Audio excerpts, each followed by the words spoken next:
Hello mga kababayan. Magandang umaga po, magandang hapon, magandang gabi. Kung nasaan man po kayo nakalagay or nakatira sa mundo. Mabuhay po ang mga Pilipino. Mabuhay po ang Pilipinas. Kahapon po, meron naman tayo ng kahapon po, hindi po ako nakapunta sa Duterte Street. Kasi nga, I thought I will take the time to assess the situation and really try to think this through before ako magsalita because this is of a very sensitive matter. Yun po talaga ang nasa isip ko. Kaya ngayon, nakainom na ako ng Diet Cola na Sara ang pangalan, naliwanagan ang isip ko that it's very important to address or to really talk about what has transpired since the very beginning up until now. Para po makita natin, maliwanagan tayo, ano ba talaga ang nangyari. Nung nangyari itong kay Tatay Digong, March 11, he was surrendered, arrested, kidnapped. However you want to characterize what transpired, napukaw po talaga ang aking pagka-Pilipino. And I really took it upon myself na kailangan bukas pagdating ng eroplano, because initially it was relayed to the public na alas 5 daw darating yung eroplano ni Tatay mula sa Villamor Air Base. So, I encourage people to go there. I encourage people to meet up in front mismo ng ICC court. Doon talaga sa physical location ng kung saan yung ICC. Maraming mga tao nagsabi huwag kayong pumunta dyan, lalo na yung mga kababayan natin na walang papel. Tinatakot sila. Sige, pumunta kayo dyan. Pagdamputin talaga kayo ng mga pulis dyan. Ipapadampot talaga kayo ng mga pulis dyan. Huwag kayong pumunta. Because there was already an effort to make sure na walang Pilipino na pupunta doon.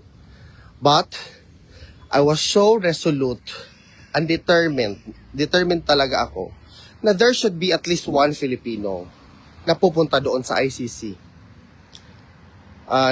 Dalawang isip pa nga ako kasi meron din akong kakilala na pumunta doon sa Rotterdam kung saan ang plane ni Tatay Digong doon maglaland.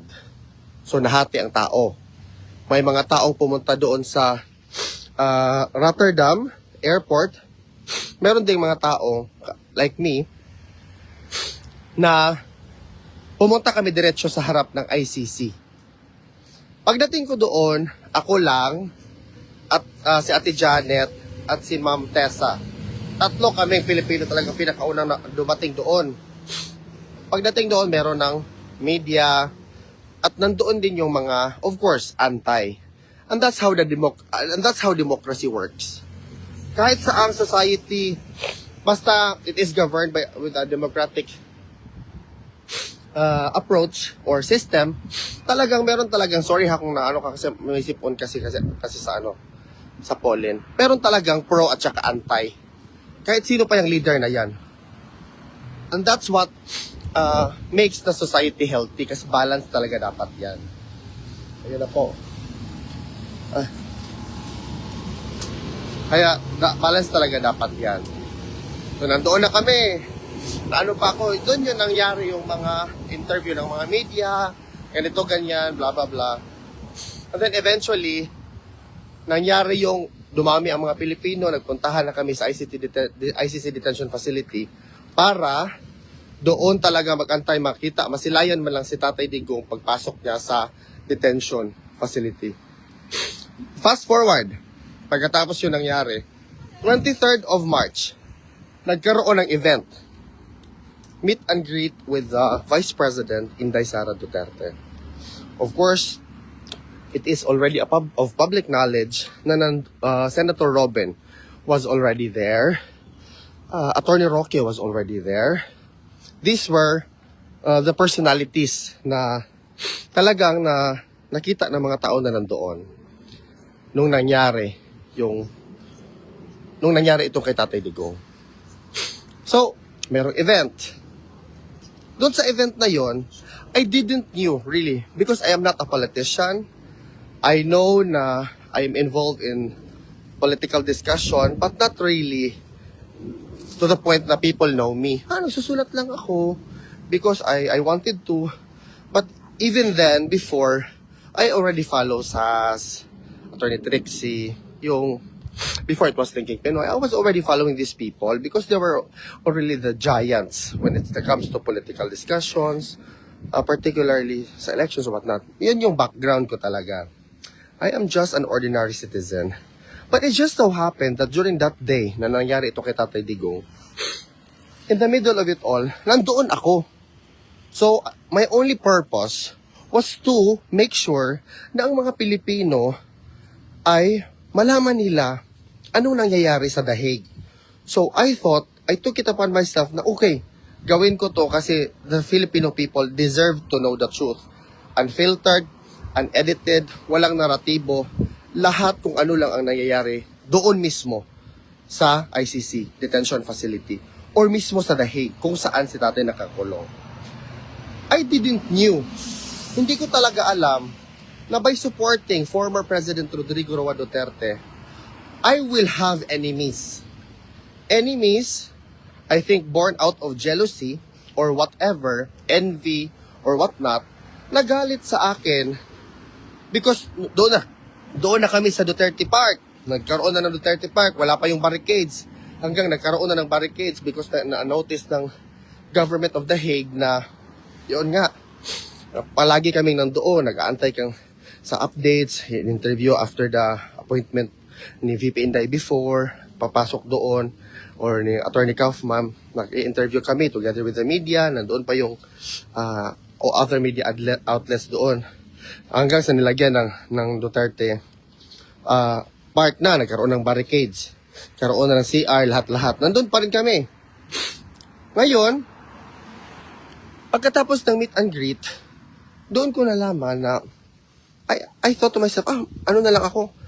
Ayoko na lang siguro mag-organize kasi doon na lang ako sa side. Ang akin na lang objective is to make sure to show the unwavering support and love para kay Tatay Digong on a daily basis. Yun talaga yung sabi ko, sige, punta ako everyday kasi for those who are asking bakit ako palagi marami akong time, kasi yung iba naman talagang nagagalit, hindi mo yan makita dyan sa Duterte Street o Duterte Park noon. Pupunta lang yan kung may event. Yan, that's the reality. Na hindi nyo sinasabi kasi makikita ng tao kung ano yung motibo ninyo. Yan ba na totoo talaga? Ngayon, so nangyari, pagka-after ng meet and greet, nag-announce si VP Inday sa isang, parang meeting with the Filipino, na, papalapit ang 80th birthday ni tatay. So what happened sa 31, we took it upon ourselves na, mag-ano tayo kasi sabi ni VP Inday, na mag-picnic tayo dito.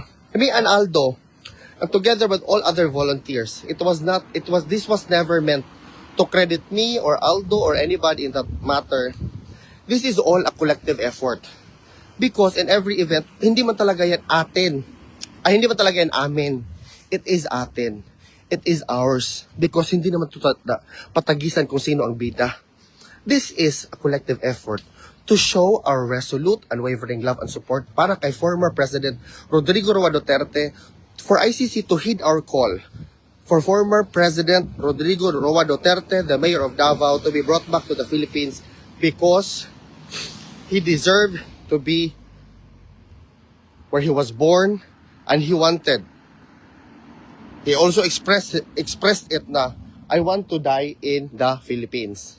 Yun yung iniisip ko talaga, bakit pa talaga papuntahin dito si tatay? Bakit ganito? Yun na, marami na mga chika-chika.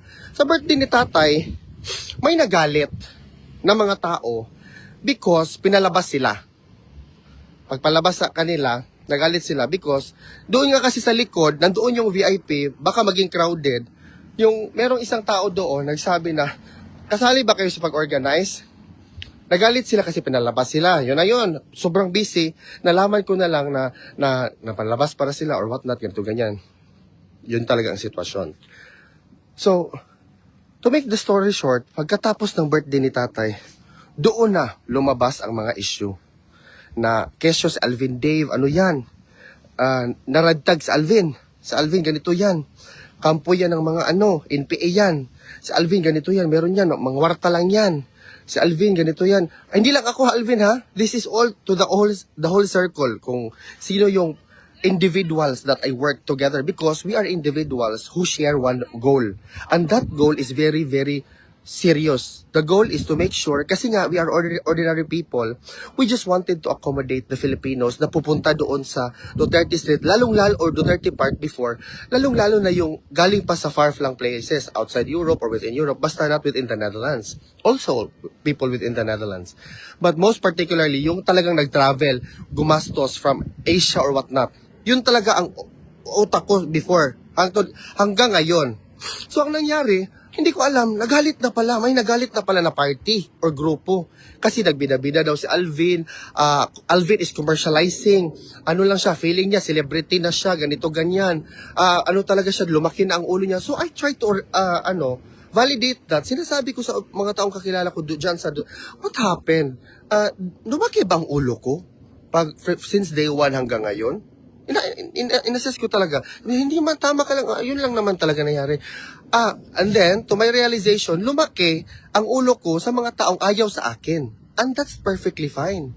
Kung ayaw nyo sa akin, perhaps, you must also think, the feeling could be mutual. I also don't like you. But it just so happened na hindi ko ina-express yung feeling ko. So, yun.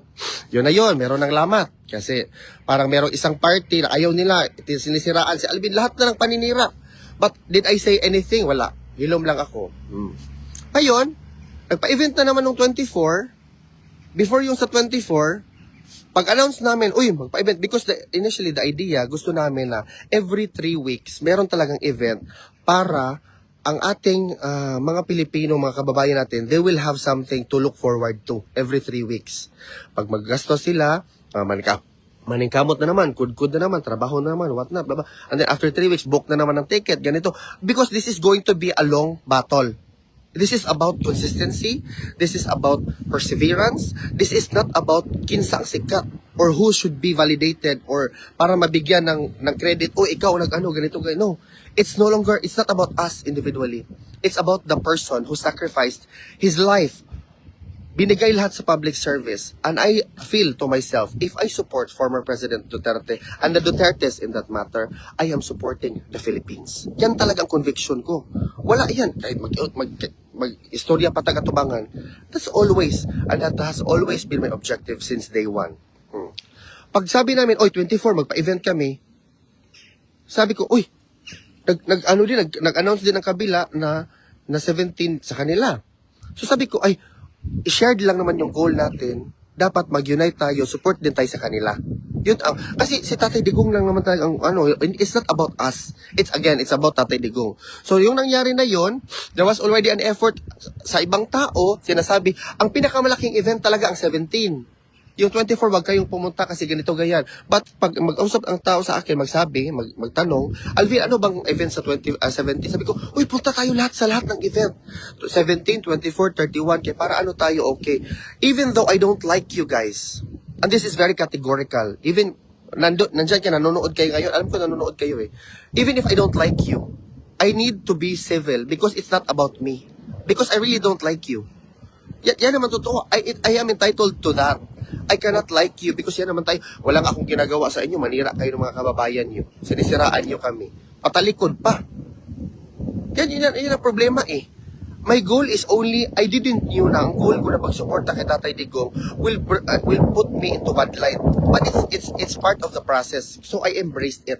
Talaga, this is also resonated to Aldo, to Kim, to Cha, lahat ng mga taong nakapalibot sa akin na tinatawag nila na core group. Kasi kami mag-isip kami, mayroon ng event ganito ang gawin natin. I-operate natin, operationalize natin yung idea, o ganito, ano bang mga logistics kailangan, ganyan kami magtrabaho. Hindi kami yung, alam mo yun, very formal, ganito. Hindi Hindi kami ganyan. Ang amin is, kaya mo ba yan? Volunteer ka, ganito. That's why we are asking people if you want to volunteer. Because it should be voluntary, out from your own volition. We never impose on people, ganyan, dapat ganito ka. Hindi, because we are nothing but an ordinary citizens.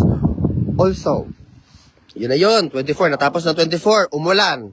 Pero marami pa din pumunta. Doon ko nakita talagang grabe no ang suporta kay Tatay, rain or shine talaga.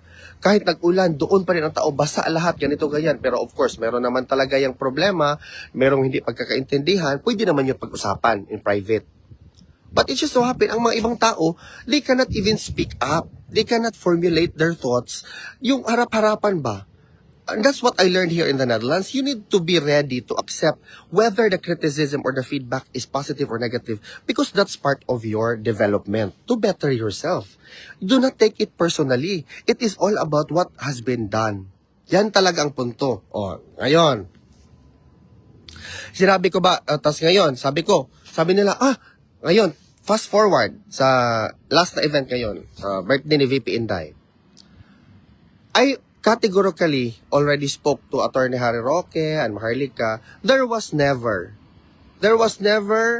even a slight motive or whatnot to sabotage or to put them into bad light or palungan siya or whatnot, blah blah blah. Kasi ang naratibo kasi that I am already a Marcos supporter, ganito ganyan, that it's very very easy to accuse people like that, no? Without even proof. Yung issue din ng mga pakimkim. There was never a pakimkim. At parang may idea kasi pag ganun tayo na nababayaran tayo. And that's why I like the statement of VP Inday na ako yung taong hindi nagpapaareglo at ako yung taong hindi nababayaran ng pera. Because that really resonates deeply to me. I don't like na may idea na si Alvin, nabayaran yan si Alvin kasi ganito. At also, going there on a daily basis, that is a voluntary thing. Almost a daily basis, that is a voluntary thing. Akin yan. Amin yan sa lahat ng mga tao. Hindi kami binayaran, hindi kami magpababayad, wala kaming sahod. It is all about us Filipinos. Kasi nga, we wanted to show that we are in solidarity. Yan ang totoo. This is the only time I'm gonna address you guys. Because para maklaro sa lahat ng tao ba. Again, I already addressed that person who also aired his sentiment. He could have spoken to me in private, but he wanted to air his sentiment. That is his right. So I also responded to the sentiment. Ano ba talaga ang nangyari? I also spoke to Attorney Harry Roque and Maharlika. Wala, klaro na kami, wala naming problema. Now, there is an event in June 15. By all means, I support them. Kasi if it's the objective is about Tatay Digong, I support them. But that doesn't mean na yung ubang tao na away-away, wala, we don't want away-away. We want unity because we want to show to the world, especially those people na gusto makita na ang mga supporter ni Tatay Digong ay nag-away-away. We don't want to give them the satisfaction na sila pala ay nagkawatak-watak na ang mga supporter ni Tatay Digong. Yan ang gusto nila. Sabi nga ni Mayor Baste. That's what they want ng mga kalaban, to divide and to conquer, to create factions para hindi na mawala na ang ating one goal. Yan ang totoo, guys. So ngayon, I hope na na-clear na ang lahat.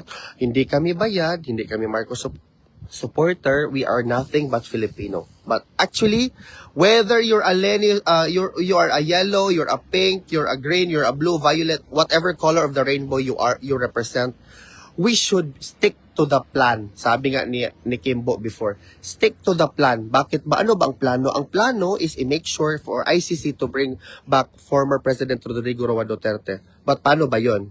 As an ordinary citizen, I respect the judicial process.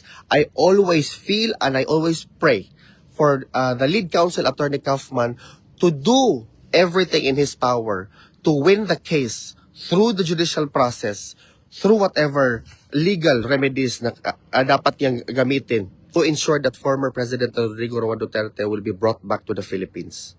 Yan po dapat ang ating goal. Let us unite. Huwag na tayong magpa-epal. Hindi tayo ang bida dito. Ang bida dito tayong ang suporta natin kay Tatay Digong. Ang pag-support tayo kay Tatay Digong, it means that you are supporting the Philippines. And if you're supporting the Philippines, you are supporting the future of our country. This is no longer about him alone. It's about us Filipinos. So we should fight together. We should show the international community that we are not divided. Hindi to pataasan ng ihi. Hindi to kung sino mas magaling. Hindi to kung sino ang bida. Hindi to kung sino ang mas eksperyensyado. It is about us Filipinos, and it is about our Filipino identity, ensuring that we recognize our sovereignty, that we are of sovereign people. Huwag po kayong padali-dali na lang na bayad, or whatsoever ganyan. Hindi, walang bayad dito sa amin. Sa totoo lang. Ang bida dito is si Tatay Digong. Siya ang ating focus, siya ang goal, hindi ang ibang personalidad. Walang ibang bida dito kundi si Tatay Digong at ang bansang Pilipinas, ang bawat pamilyang Pilipino na hanggang ngayon nagsasuffer sa mga problema na kinakaharap sa ating society. That's the problem. That's the problem with all of you guys who are trying to demolish me, who are trying to put whatever narratives or all of those people I am working with. You are trying your very best to destroy somebody. Well, there's nothing to destroy sa akin because I am an ordinary Filipino. I could just very much decide to just stop this and, go on with my life privately. But I feel like as a Filipino, it's my duty to do that.